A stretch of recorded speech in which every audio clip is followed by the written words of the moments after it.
to another episode of Clueless Cassie. I'm your host, Cassie, the podcast where we learn about big people in history.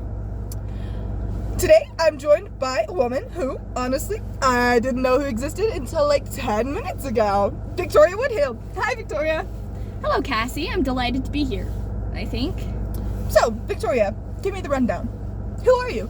Well, I'm best known as the first woman to run for president of the United States in 1872. Wait, what? 1872? Weren't women not allowed to vote back then? Well, we couldn't, but that didn't stop me. Alright, big feminist energy. I like it. So what else did you do? Well, I was also a stockbroker, the first female stockbroker on Wall Street, in fact, and I was a publisher. I co-ran a newspaper with my sister. Wow. Hold up. You were a lady on Wall Street? Be honest, did you wear one of those old-timey hats? No, I left the hats to the gentlemen, but my sister Tennessee and I made headlines for breaking into the Boys Club of Finance.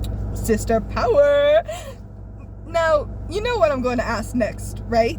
For the drama? The drama! Give me the tea, Victoria.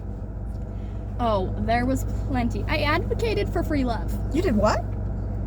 I advocated that women should have the right to marry, divorce, and bear children without government interference. It was scandalous at the time. So you were just like, let the ladies live! And the world was like, burn her at the stake! More or less. I even exposed the hypocrisy of the religious leader, Henry Ward Beecher, who preached chastity but was more involved in multiple... Okay, I'm just gonna reread that. Alright, that's fine. More or less. I even exposed the hypocrisy of religious leader Henry Ward Beecher, who preached chastity but was involved in multiple affairs. Publishing that got me arrested. Arrested? Girl, you were crazy. Indeed, I was jailed for publishing obscene material. My presidential campaign was derailed because I was in prison on election day. Okay, that is wild. Imagine running for president from jail. I can't even get out of jury duty. My life was unconventional. Clearly.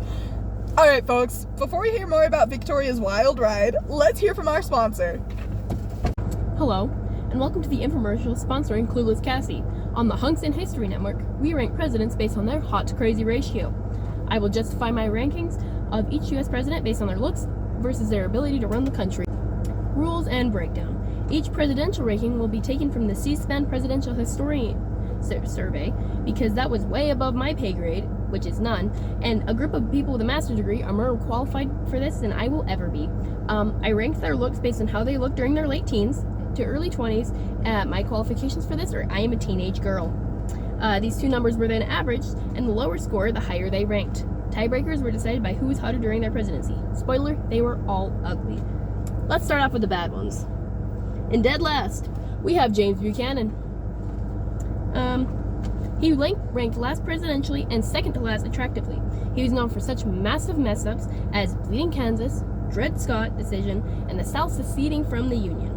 He also loved living with men, specifically one man, William Rufus King, but he insisted it was because he believed that no one should ever live alone.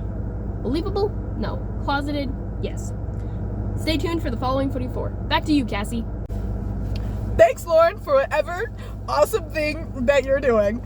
Now, back to Victoria and her free love jailbird stockbroker adventures. You make it sound even more chaotic than it was. That's the Cassie way.